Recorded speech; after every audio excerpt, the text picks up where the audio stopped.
नमस्कार, मैं हूं निकिता और आप देख रहे हैं सत्यहिंदी.com। चलिए एक नजर डालते हैं अब तक की सुर्खियों पर। देश में जारी लोकसभा चुनाव में बीजेपी का लक्ष्य है 370 सीटें पार करना और एनडीए के तहत 400 सीटों का आंकड़ा पार करना।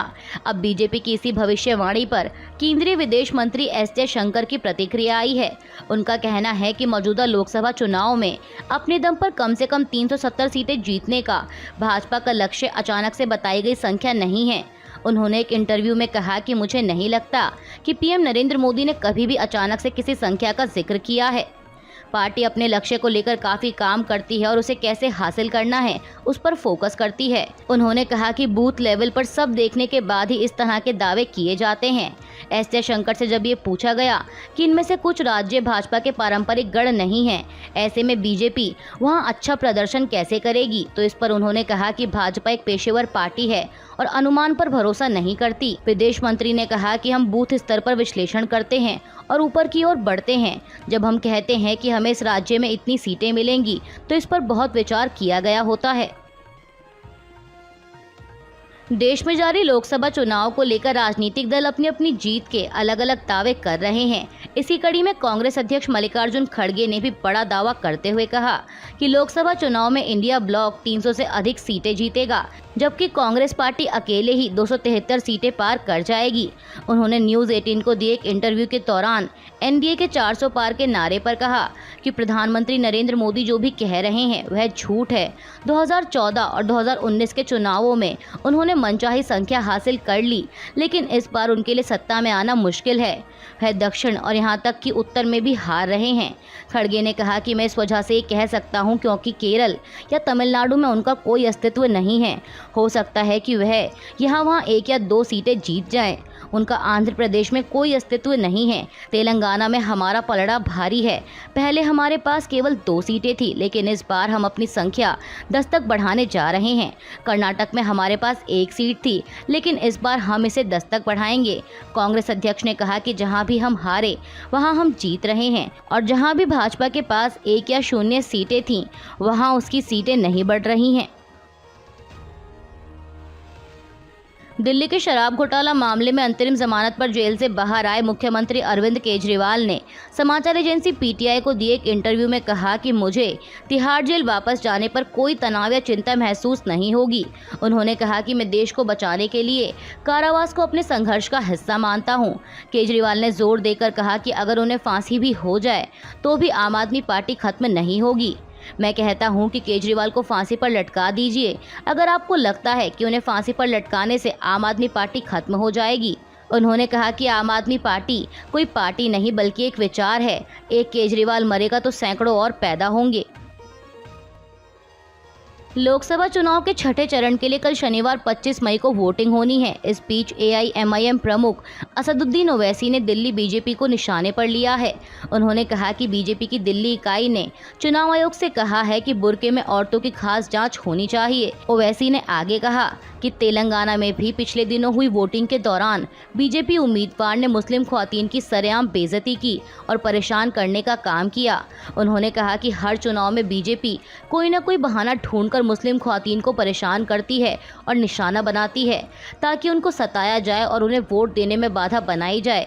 मीडिया रिपोर्ट्स के मुताबिक आपको बता दें कि विधायक अजय महावर और मोहन सिंह बिष्ट, प्रदेश सचिव किशन शर्मा और वकील नीरज गुप्ता के एक प्रतिनिधि मंडल ने बुधवार को दिल्ली के सीईओ से मुलाकात की थी और एक ज्ञापन सौंपा था, जिसमें उन्होंने दिल्ली में छठे चरण की वोटिंग के दौरान मतदान करने के लिए बुर्का पहनकर आने वाली महिला मतदाताओं के उचित सत्यापन की मांग की थी। ज्ञापन में कहा गया कि जो लोग बुर्का या फेस मास्क पहनकर मतदान करने आते हैं, उन्हें पूरी जांच करने के बाद ही मतदान करने की अनुमति दी जानी चाहिए।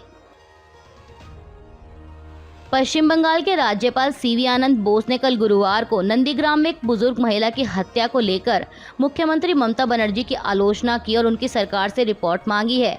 समाचार एजेंसी पीटीआई के अनुसार राज्यपाल ने ममता बनर्जी सरकार से इस मामले में अब तक क्या एक्शन लिए गए, इस पर एक रिपोर्ट देने को कहा है। एक आधिकारिक बातचीत में राज्यपाल ने ममता बनर्जी को चेतावनी दी कि वह हिंसा बंद करें और सुनिश्चित करें कि सभी आवश्यक कार्रवाई आदर्श आचार संहिता के मापदंडों के तहत की जाए। राज्यपाल ने नंदीग्राम में हो रही हिंसा को राज्य सरकार की ओर से प्रायोजित हिंसा बताते हुए कहा कि किसी भी तरह के संवैधानिक उल्लंघन को गंभीरता से लिया जाएगा और उचित कार्रवाई की जाएगी। बता दें कि पश्चिम बंगाल के तमलुक संसदीय क्षेत्र के नंदीग्राम में 22 मई को बीजेपी की एक महिला कार्यकर्ता की हत्या हुई थी। बीजेपी का आरोप है कि ये हत्या तृणमूल कांग्रेस के कार्यकर्ताओं ने की।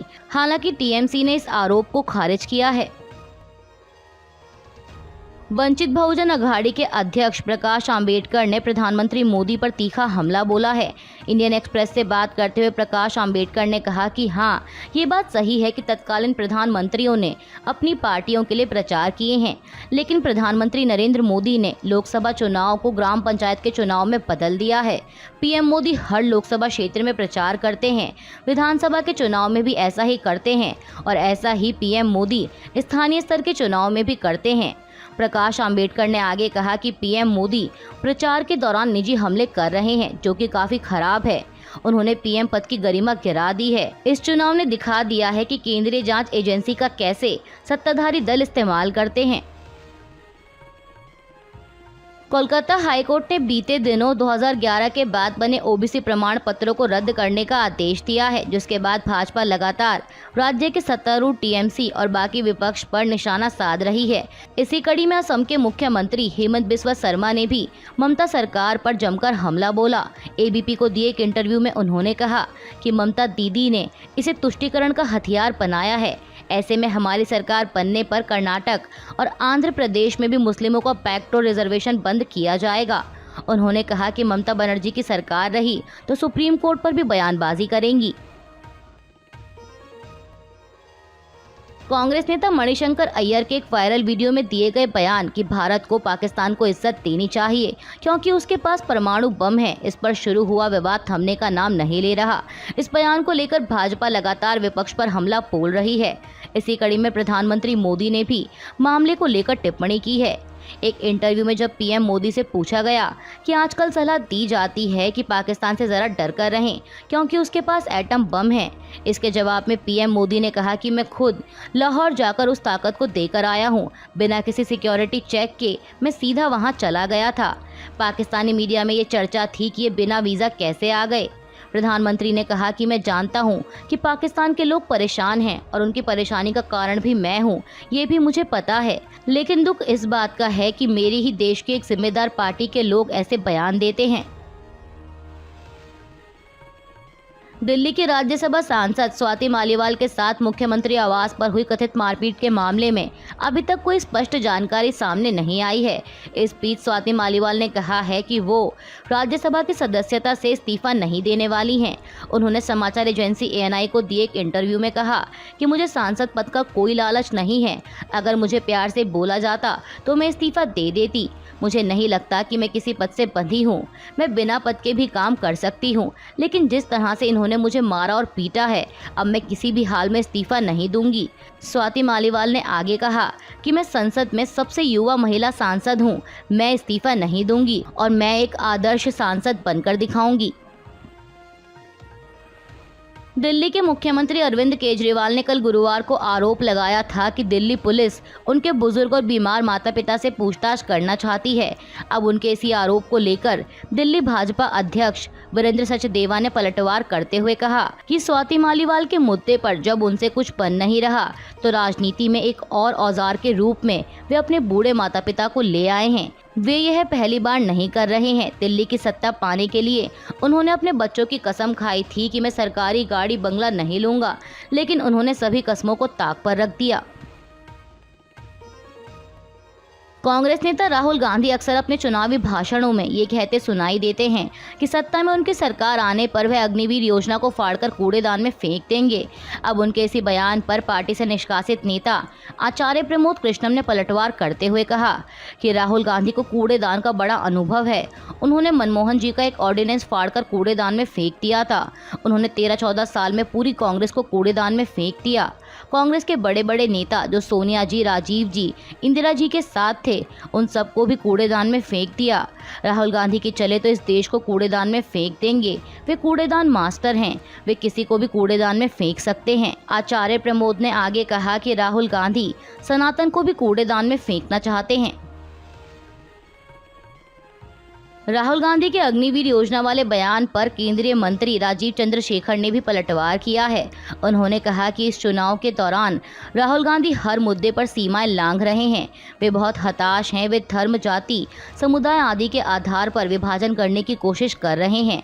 वे अपनी विभाजनकारी राजनीति में सेना और सशस्त्र बलों को भी नहीं छोड़ रहे। बीजेपी नेता ने कहा कि कुछ ही दिनों पहले चुनाव आयोग ने पार्टियों को आगाह किया था कि सशस्त्र बलों के मनोबल को कम करने जैसा कोई बयान ना दें, लेकिन बावजूद इसके वे ऐसा कर रहे हैं।